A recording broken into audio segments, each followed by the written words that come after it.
We are ready to talk about Review and Preview 8.1.4 Part 1. For question 51, they show you a box plot and it asks you in Part A, how do you think he collected the data for his box plot?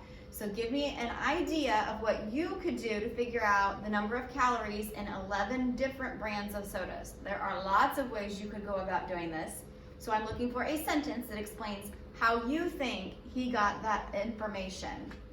Now for Part B, it's asking you to give a description about the box plot, and then it gives you some things to consider.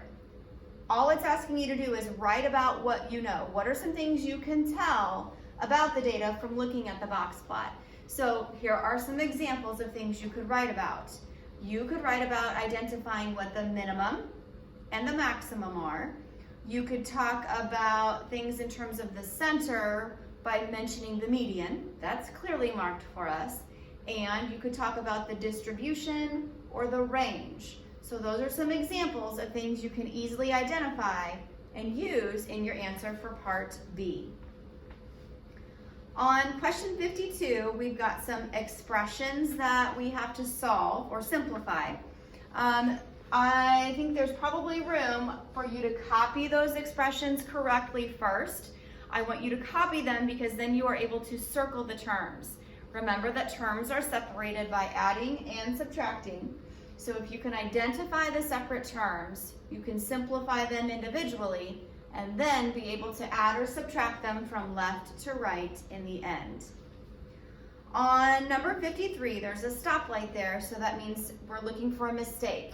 The question is asking you actually to do three things. There are three things you have to address. You first have to decide and tell me who is the one that's correct. Then you have to say why is their answer correct. And you also have to be able to tell me what the other person did wrong. So three things I'm looking for. Who is correct? Why is their answer correct? What did the other person do wrong? On question 54, we've got a shape here that we're looking at, finding the, I think it's just the area. So on the figure, you are going to want to start by breaking it down into some smaller pieces that are rectangles, maybe breaking apart here and here so that you'd have three separate rectangles.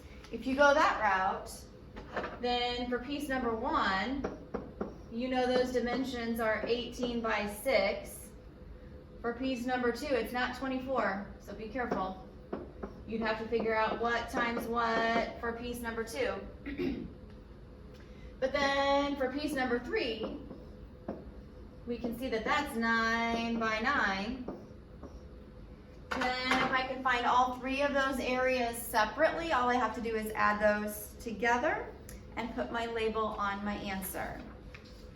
For your last one with number 55, it's talking about using distributive property to rewrite each expression and then evaluate each expression.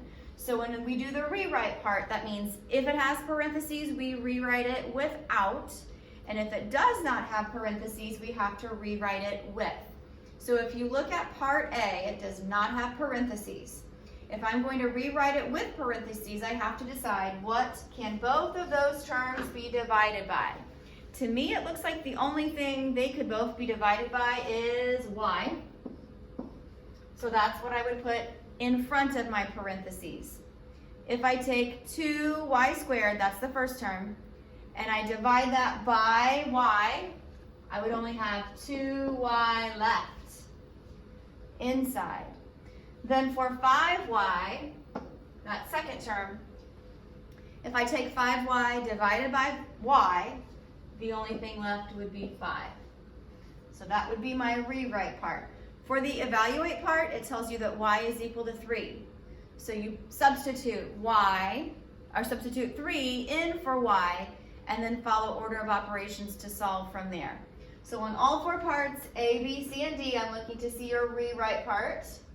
And then your evaluate, where you tell me what the expression is equal to.